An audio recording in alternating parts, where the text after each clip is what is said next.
It's Sunday morning and nobody is awake in the house, and you're drinking water and getting hydrated like the good little flesh bag you are. Stay hydrated, nerd. You're about to relive the best part of your childhood. Not getting beaten. I mean, watching cartoons before you get beaten. Realistically, you know you should go out and punch out, go to work before the wife makes you do any house chores, but you want to be lazy. You want to enjoy your time and maybe take a second to relax after all the long hours that you work. Well, I'm here to tell you, you can do both. Let's go over a few of my favorite lazy training drills for this beautiful morning before you have to do anything stupid like pay bills or take care of the kids. Dumb. First things first, you're an adult, so be an adult. No ammunition in the gun. Don't become another stupid stat number, because I'll laugh at you forever. What? You're not gonna bully me into this. Since I'm a stickler for the basics, what we're gonna do is we're gonna work sight alignment first.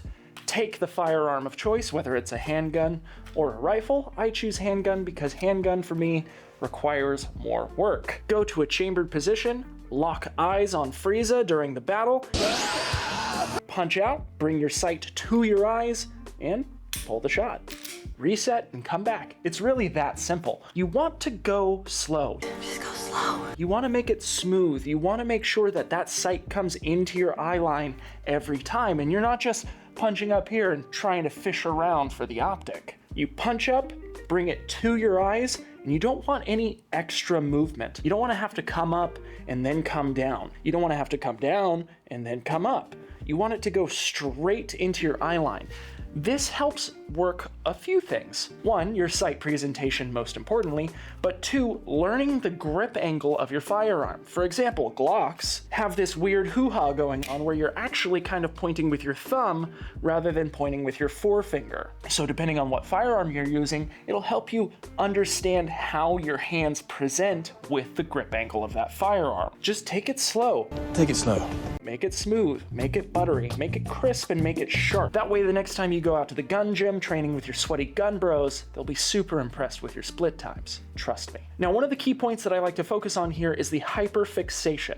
Hyperfixate your eyes on a point, whether it's a character on a TV show, whether you put sticky notes up on the wall, whatever it may be, but hyperfixate on it and bring the sight to your eye line and right to that target. This will help with the speed of your target acquisition, and bouncing your eyes back and forth will help with your transition further down the road, because you can be here, look over to your next target, and then just bring the sight over, because your eyes move faster than your hands. I'm right on this one. I'm a moron, don't get me wrong, but I'm right on this one. Of course, this can also be done with the rifle. Take it, aim it up, bring it to your spot, click bang, back down. Reset if you want, your choice. You can do it from a low ready or even a high ready. Rifle is going to require that you have to use a little bit more muscle, and it's not as lazy as just punching out and going to work with your handgun, but hey, we all need to work on our skills here. Number two, Your timing is impeccable. is another fine basic that's always good to work on, and in fact, you need two of them to work on it. Or I suggest two. If you have more, great, but two minimum. I mean, you could do it with one, but do it with two. Just do it with two. Take two magazines, of course empty, and we're just going to reload back and forth, and back and forth, back and forth, back and forth, back and forth. Simply, you're just up, break it in, reload, up. Don't go too fast. Just relax and find the spot for your reload. All right, that's the spot right there. Make it super smooth. You know the phrase, slow is smooth, smooth is fast. That's wrong, but true.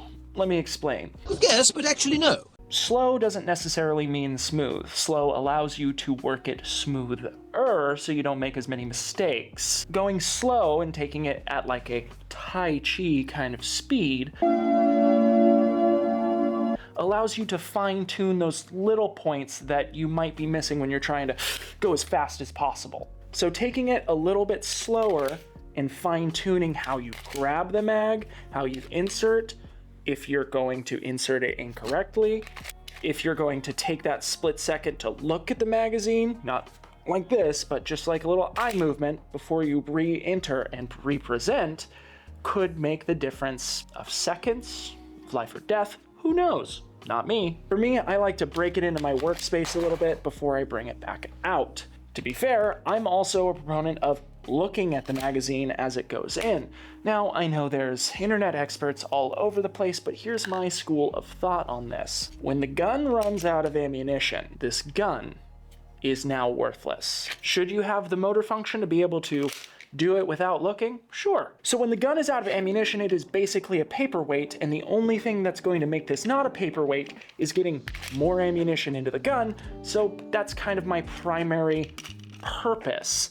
And realistically, if you've been practicing your reloads like you should be able to get this done within a second or two, and realistically, within a second or two, your target shouldn't magically disappear. That being said, break it into your workspace in front of you and look there so your peripheral vision can still see what's going on. Don't do this down by your chest to have to look back up.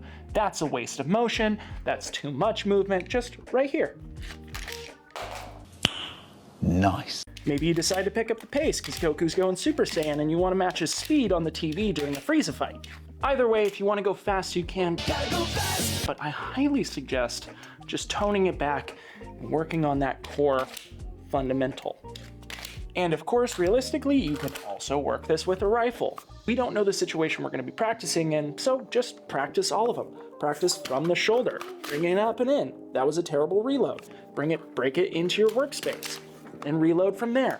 Bring it up and over the shoulder, up and in. Another thing that I suggest is working on pressing that bolt release every time you insert that magazine. One, it's right there, and two, you're probably reloading after bolt lock anyways, unless you've trained it enough to top off your mags, semantics. So just here, break it in, up, bolt lock, good.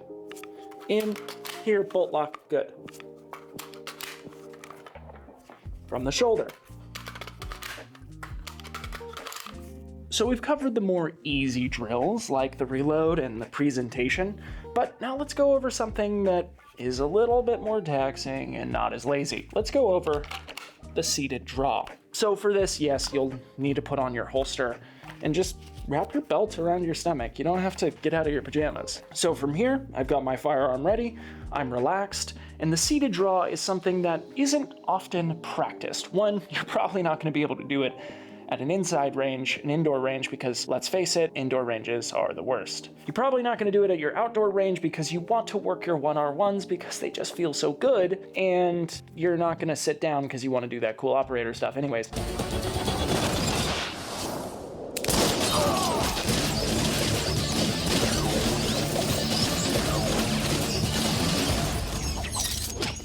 So quite simply, load it up, get it here, and work on a good draw presentation stroke. Play around with the angles of how you're sitting. Try sitting back like you would in your vehicle, whether that's kind of more leaned back like this, or if you're one of those hunched over drivers that kind of drives like this, practice from that position as well. Play around with your seating and how you're actually sitting. Are you kind of on one hip more and you need to straighten up? Are you laying back like you're trying to rest your head, taking a little nap? Play around with it. It's very simple and it's very self-explanatory. This will also work your presentation, and if you're feeling spicy, you can keep that mag and run a reload drill as well. Oh, look at that, combining all three into one. Woo-hoo-hoo. And finally, let's talk about wearing and using kit while relaxing on the couch. Bear with me. The esteemed kit. The body armor, the chest rig, whatever it might be that you're running, while you look very cool out at the range, sometimes you don't always put it on because just putting on your belt is so much easier and so much more comfortable. Wearing your kit on the couch or even just at home is a great way to get used to it. Get used to the weight it feels on your shoulders, how it is to wear it, and how it is to reload from it. So another great little drill to work from here is the kit reload. So whether you're running it with a rifle, or let's say you're running it from a handgun position, either or can work, depends on what you want to work on. You can be here, go up, get that magazine out, in there. Maybe you're gonna work a tactical reload where you need to put that mag back in and get the new magazine out. Maybe it's just an emergency and you're pulling it out and getting a new one in. Maybe you need to recycle mags and you need to work from here. Whatever it might be, but again, the phrase that you're so tired of hearing right now, feel free to take it slow. You're up, work the motor skill, get it flowing smooth. Don't feel like you have to rush. We're relaxing on the couch, watching some cartoons or whatever favorite podcast you're watching at the time. Do what you need to do, get it done, feel it out, and work it. Running from kit, whether you're running from your belt or like armor or chest rig, something like this, is a great time to work on your retention of your magazines, because don't lose your magazines. Realistically, in a gunfight that you might have to get into, it's probably gonna be a self-defense shooting and you might not need to reload. Regardless, if you do, you probably won't need to reload more than once, but it is a good habit to get in the habit of reloading your magazine and not losing it.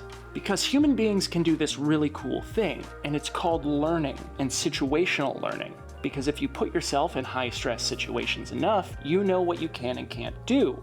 For example, let me explain this from a martial arts perspective. You can train to do a jab, cross, hook over and over and over again. But then you can train to do a jab, a cross, and then a low kick. Now, it doesn't mean that you're going to be preset to do a jab, cross, and then a hook.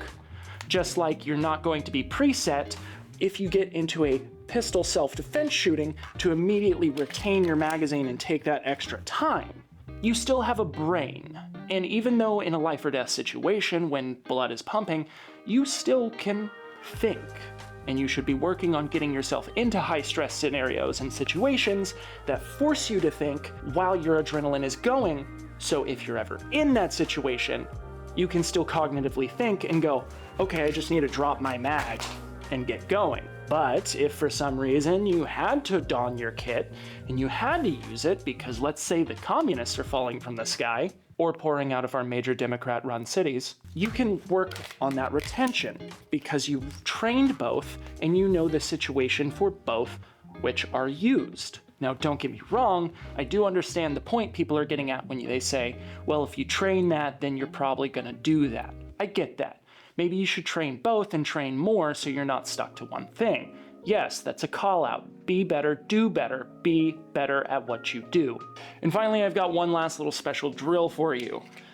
Nothing too exciting. It's pretty much a presentation or aiming, but it's the most comfortable you can be. Picture this. Have you ever been on a 9-hole running your drills and then all of a sudden you go down to the lowest hole and then you very quickly realize that you haven't spent any time aiming from your side and you're really uncomfortable and it's awkward and you're on gravel and a bunch of spent shell casings that are digging into your skin because it's really uncomfortable and you're laying on that gravel? No? Okay, just me. So one thing that you can do is quite simply take your couch, lay down and get down on your side. From here, you can, whether it's you're laying down on your back, you can present up, whether it's you're laying down on your side, you can get into those uncomfortable positions or those awkward positions that you might encounter maybe if you're shooting at the range. Maybe you have to shoot behind a vehicle and you have to position yourself behind that wheel well and that axle. You can try falling down into that position. Imagine that you're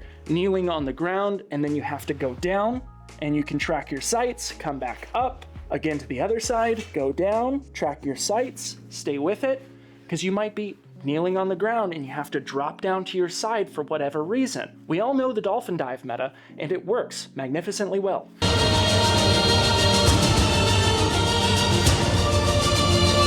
Everything in Call of Duty works in a real gunfight. That's a fact, and you can fact check me on it, because it's true. Same thing with a rifle, you can get down into those awkward positions, because it's even more uncomfortable with a rifle, whether it's on your strong side or on your off side. You can work both and practice both from the comfort of your own couch. See, look at that. You're hydrated, you're trained, and you got to enjoy that little bit of relaxation before you have to be an adult. And you did some good dry fire, so you didn't have to spend any money out at the range. One last bonus tip, if you want, you can always get the beepy boy involved and hurt your own feelings if you want to pump up the pace a little bit. Now, this is more meant for lazy and crisper training, learning to do those slow movements and really fine-tune your movement in general, but hey, maybe you want to bump it up a little bit. I don't know, different strokes for different folks. And don't be afraid to invite the homies over to do a little training with them. Heck, you can even do it with your significant other. Maybe even start teaching your kids on proper gun safety while you're just chilling on the couch. Doesn't have to be out at the range, it can start at home, and it can be fun, it can be relaxing, and it doesn't have to be taxing for everyone involved. One of the things that keep people out of the Second Amendment is the idea that they have to go out to a range, they have to be around a bunch of other people, that they're gonna look embarrassed, that it's gonna be uncomfortable, they're gonna be hot, they're gonna be outdoors, all these different things. But you can just chill on the couch and be like, hey, let's work our transitions, let's work our drills. Because in reality, it's all you're gonna work out at the gun range anyways. Get better at them at home for free. But then go shoot, because you still need the recoil and everything. Because Dryfire won't make you a great shot, it'll just make your technique better, as long as you're doing the technique better and not absolute garbage at it. Record yourself. Watch how garbage you are. Compare yourself to professional shooters. Hate yourself. But then learn to love yourself, because you're getting better. Now go out there, enjoy the rest of your day, have a great one, and know that you did the right thing by doing a little bit of training. Anyways, Kay, love you, bye.